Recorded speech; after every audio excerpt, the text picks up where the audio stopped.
Are you a fan of pro wrestling, comedy, and combat sports? Then we have the podcast for you because we cover that and much, much more. Do you like to debate with your friends? Do we have the perfect segment for you? It's the 531, where we take any given subject, break it down to a top 5. From there, we debate it down to 3, and then into that number 1 spot. If you want to get a hold of us, find us on our social medias. Search Working Fans Podcast on any major social media platform. And if you want to find the podcast, search for us on any major podcast platform, as well as YouTube. Working Fans Podcast. We put in the work so you don't have to.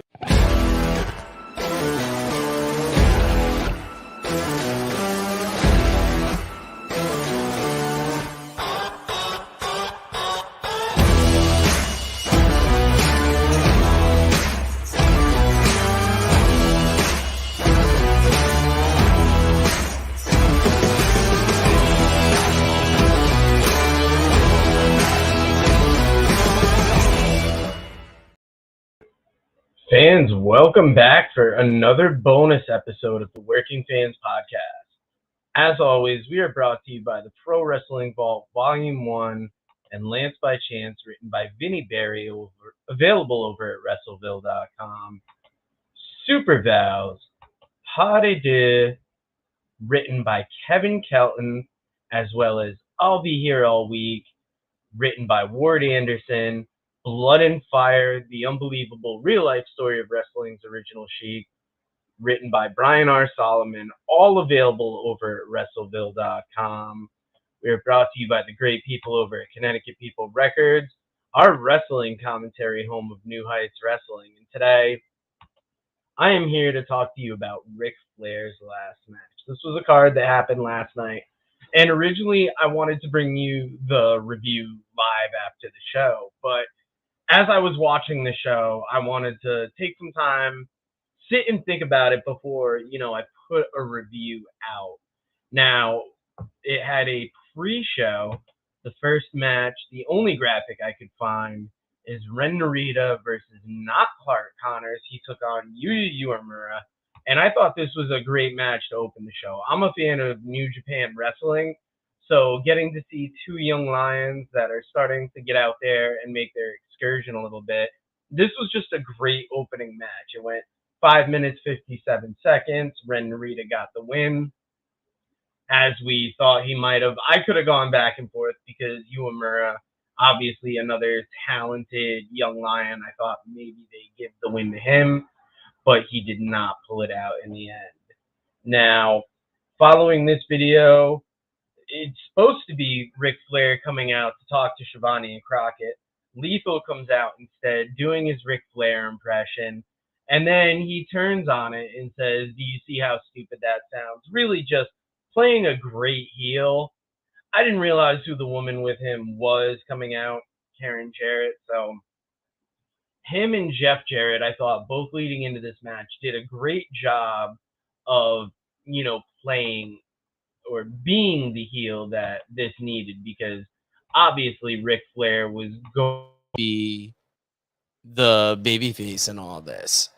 Now, following this was a Jarrett Lethal video, and Dave Prazak joins the team before we get to the Bunkhouse Battle Royal. Now, as the Battle Royal is about to kick off, Frank the Clown gets into the ring, trying to angle his way onto the show. Jakob Fatu comes out, which causes Frank to start running away.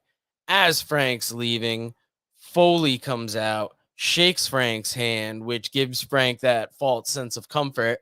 And then he takes Frank, throws him in the ring. Fatu super kicks him, cannonballs him, and then leaves. Following this interaction, we had video messages from wrestlers and friends. Now, some of these would be replayed through the night, but you had Dixie Carter, Nick Aldis, JBL, Trish Stratus, Kurt Angle, and Cody Rhodes. Now, the Bunkhouse Battle Royal itself kicked off after this, and we had a bunch of people in the ring. I'm not going to get to the names right now because as it's about to start, Nick Gage's music starts. He comes out with a microphone, and the GCW invasion that had been teased at the GCW show kicks off here.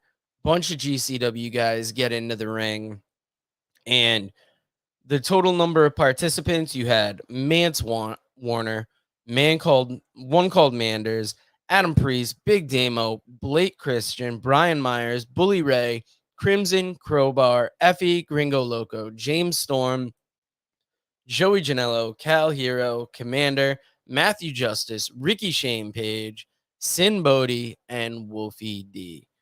This battle royal went 11 minutes and 24 seconds with Mance Warner getting the win. And when he got on stage and told Shivani and Crockett he's been waiting a long time to talk to them here, I thought it couldn't have been a better finish. Now, this was followed by a video message from Sting, video message from Jim Ross, video message from Cody Rhodes.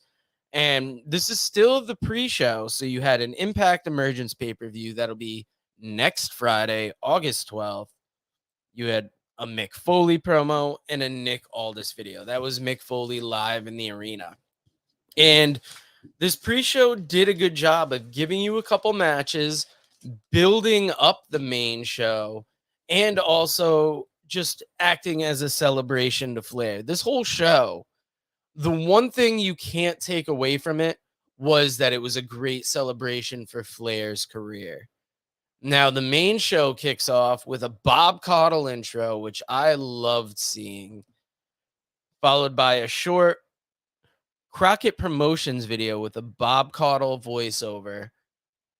And then we get, or actually before the Crockett Promotions video, we got the Wolves versus the Motor City Machine Guns. Now, going into this event, this was one of the matches I was most excited for.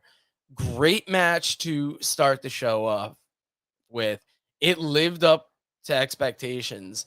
Now, going into it, I was sure the Wolves would win, but Motor City Machine Guns pulled out the win in 11:06, and it was everything you would have expected the match to be. High flying, hard hitting. This was a dream match. I mean, it probably happened one or two times somewhere, but I was glad that it led things off. This was followed by the Crockett Promotions video with the Caudle voiceover. And, during the Motor City Machine Guns match, I had to make notes here because they had a different guest announcer for each match. Like, Penzer joined for the Bunkhouse Battle Royal. Scott D'Amore joined Tony and David for the Motor City Machine Guns match.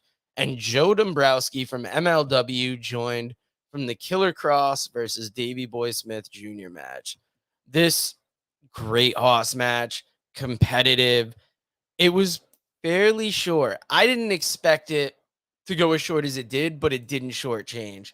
Killer Kross got the win in 5 minutes and 22 seconds. And 2 matches in, this is already a solid show. Now, continuing on with what they did in the pre-show video, you've got celebrity videos from Nick Nemeth, Booker T, Shawn Michaels, Jake Roberts, Will Sasso, Doug Dillinger, and Lex Luger.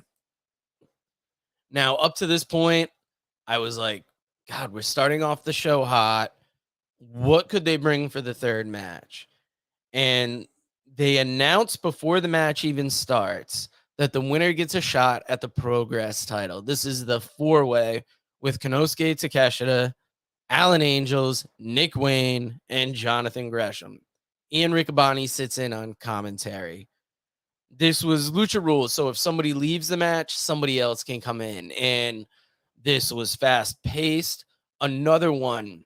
I was really looking forward to this going in, especially seeing what would happen with Gresham coming off of ROH. I thought for sure Nick Wayne was going to get the win because he's just had such luck lately. And with the names you got in here, Takeshita has had a hell of a run on Excursion. Alan Angels, coming off that AEW contract, has made appearances in Impact. Now here, Nick Wayne, great GCW run. But in the end, Jonathan Gresham got the win, and I was happy to see that. Let's show the graphic, actually, for this. I spent time getting these graphics, and then I'm so excited to talk about the match. I don't even describe them. Now, following this, we had a celebrity well wishes video from Cody Rhodes. Nick Aldis joins commentary for this next match that features representing the Rock and Roll Express, Kerry and Ricky Morton versus Brock Anderson and Brian Pillman representing the Four Horsemen. I thought it was interesting that they're using the older teams' names for these younger teams. And I hope they bring this Four Horsemen gimmick to AEW. Maybe slowly work it in. Obviously, you got to find another 2 for the group. This was a great tag match. Kerry Morton looked better than I remembered.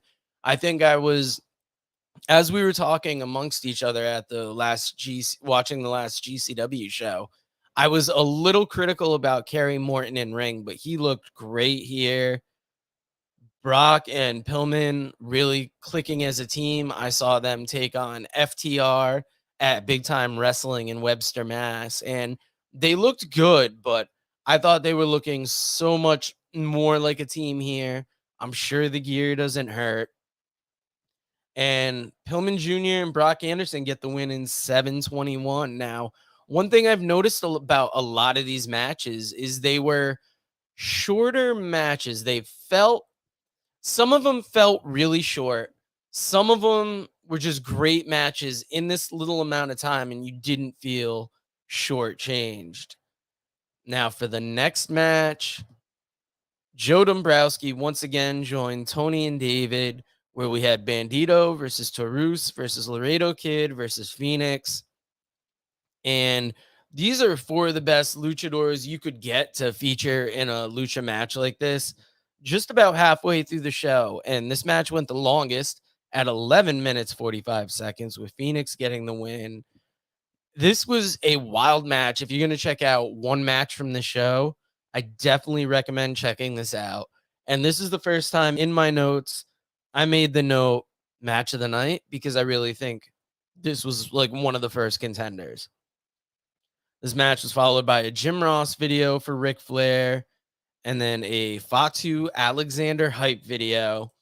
And Tom Hannafin from Impact Wrestling joins Tony and David for Jakob Fatu versus Josh Alexander for the Impact World Championship. And this was probably one of the first matches announced when this card like really started taking shape. And I thought it was a very interesting matchup. I was super excited for it. And, you know, Josh Alexander has had a great Impact Championship run where Jakob Fatu was one of the most dominant MLW champions in a while. So this match is going on. Myers and Cardona come in the ring and attack Fatu, so the match is declared a no contest. And while they're in the ring, DDP makes his way from the crowd to the ring, delivers a diamond cutter on Cardona, and runs them off. And I was a little disappointed to see this match end this way at 10 minutes and 14 seconds, but just to see them in the ring was great, and hopefully Fatu can eventually make his way to Impact. This was followed by Josh Chernoff going to Jeff Jarrett's locker room to interview him. And first off, we see Jerry Jarrett answer the door. Once again, another one of these great cameos. And I noticed earlier on Twitter that Brian R. Solomon commented this is like the mad world of pay-per-views. And that gets even more true because as they go into Jeff Jarrett's locker room, Jerry Lawler is hanging out there. He does most of the talking and then sends Chernoff off. This was probably the cameo I think I might have popped the most for this because it was a great talking segment for him and really just did more to set up that main event. Ian Riccaboni is back in the commentary booth with Tony and David because it is time for the Von Erichs versus the Briscoes. This had to be after Alexander and Fatu, when this match got announced, this was the match that I was like, okay, I am ready for that. I don't know if it's a match we're going to get to see anywhere else. Hopefully, Court Bauer maybe brings the Briscoes to MLW. Great match. It was slightly underwhelming. I don't know if it's the time constraints because the Briscoes won in 7 minutes, 43 seconds. And I feel like that is a common comment for some of the matches on here. They might have felt like they went better had they been given more time. But I wasn't disappointed in the show, if anything. It's just like the one comment I could make based on what I noticed. But the Briscoes end up getting the win. This was followed by a Sting video for Ric Flair. And now we are getting to the semi-main and the main events. In the semi-main event, Tom Hannafin is back because you have Deonna Purrazzo versus Rachel Ellering versus Jordynne Grace for the Impact Knockouts title. And this is actually the third match that I thought could be match of the night because we had, obviously, I said it for the four-way with Gresham, Takeshita, Wayne, and Angels. I also thought it for that lucha match, Badido, Taurus, Laredo Kid, and Fenix. And for the third match that I thought could be match of the night, I thought it had to be this one, Ellering, Purrazzo, Grace. This match went 9 minutes, 17 seconds. Jordynne Grace pulled out the win, and it was a competitive match that lived up to expectations. It felt like the time was filled perfectly. This, if you didn't want to get super sad, this could be your main event. Now, there was a video hyping up Flair's last match, and let's get to the main event. Jay Lethal and Jeff Jarrett versus Ric Flair and Andrade. And I don't want to be harsh about this, but I also can't just treat it like it was a regular match. We knew it was going to be a gimmick, a stunt. And I mean, the match was what it was. Flair and Andrade got the win like we expected. Flair bled like we expected. He just looked, he didn't look great coming into this match. Now, to be his age, to get into the ring and be able to do anything is amazing. But if you look at somebody like Action Mike Jackson, he still gets in the ring. He might be just about as old, but he doesn't necessarily look like it. Flair looked creaky coming down to the ring. The big gold he had on caused him to walk out a little weird as he was coming out. I couldn't tell if he was walking that way just because of the age, but it could have been the belt because he was fiddling with it a little bit, and then he hands it off, finishes the rest of the way. It was a good send-off for Ric Flair. They honored him the whole night. There was videos to him. He got to do it on his terms. He did it under the Crockett Promotions banner. They made a huge thing of it. But in my opinion, this match just didn't live up to it as much. They did what they could. It was the capper to the weekend. It was the reason everything was going on. So you can't be too hard on it. Now, if I were just rating that match, I would say this thing was a dud. Overall, the show was, I really enjoyed it. From the variety of matches you had New Japan Young Lions, you had Motor City Machine Guns and the Wolves. You had Takeshita, Wayne, Angels, and Gresham in a fatal four-way. You had four of the best luchadors in the world going for it. You had Kerry Morton and Ricky Morton going up against Brock Anderson and Brian Pillman. Just the amount of wrestling lineage in that match was great. You had Fatu versus Alexander, a three-way with three of the top knockouts in Impact's knockouts division. And you had Flair's last match. Now, in addition to Ric Flair's last match this weekend, we had Starrcast 5. I reviewed day 1 and 2 of it because I lumped the roast of Flair in, and I had to work this day. So I was able to catch the early airing of Foley's pod, and there was no doubt that this was going to be great. Foley's a great talker, aside from some technical difficulties that they had in the beginning, but they had it with a lot of panels on this show, so I wouldn't judge it just based on that one. There was a lot of early Memphis talk, when Foley got his start, some of the Austin Jarrett. Conrad hosted this one, which was great. And he couldn't go without mentioning the Chamber of Horrors. There was a lot of Tennessee related memories. And I had this written down that it wasn't necessarily what I expected, but I enjoyed it a ton. I don't know what I was expecting out of a live podcast from Foley. It's the same thing. I didn't know what to expect from Saraya. Obviously, it'd probably talk about her time in WWE, but a more perfect example is like Click This with Kevin Nash. I haven't watched it yet, so I don't know what to expect him to talk about. I know the general feel of the podcast, so I assume it's going to be a live show like that. I didn't know what to expect with the Major Wrestling Figures podcast, and they kind of did like a Ric Flair toy thing. And so I enjoyed Foley's pod, and then Saraya turning the page. This was one I didn't think I would have any interest for going in. She addressed not going to AEW soon, like almost right off the bat. And then the rest of this was just hugely interesting. She talked about coming back right after an injury. She talked about absolution.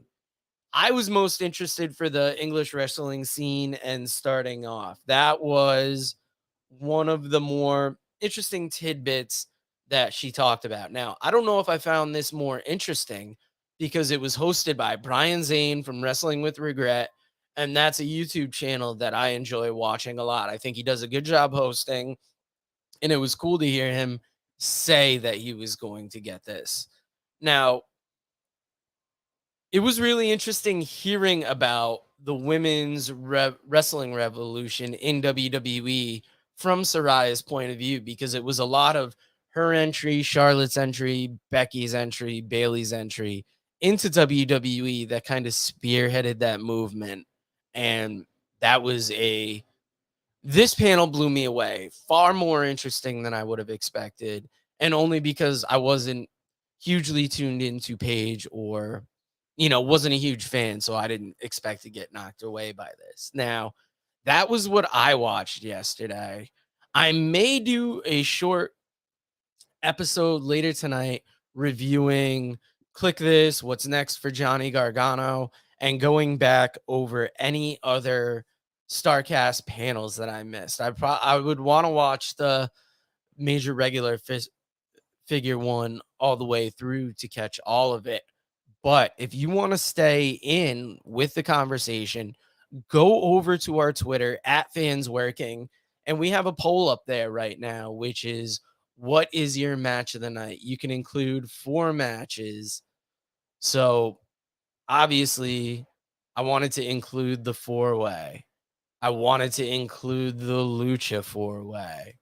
I believe I put in the Knockouts title match. Sorry, fellas, it's still early and I'm trying to remember. And obviously, I had to put up that main event. So go over to Fans Working, vote on what you thought the match of the night was. Let us know in the comments on our YouTube video, on our Twitter, on our Facebook group, Working Fans Podcast, Nation of Domination. Let us know what you enjoyed most from this weekend. And guys, as always, we will see you again.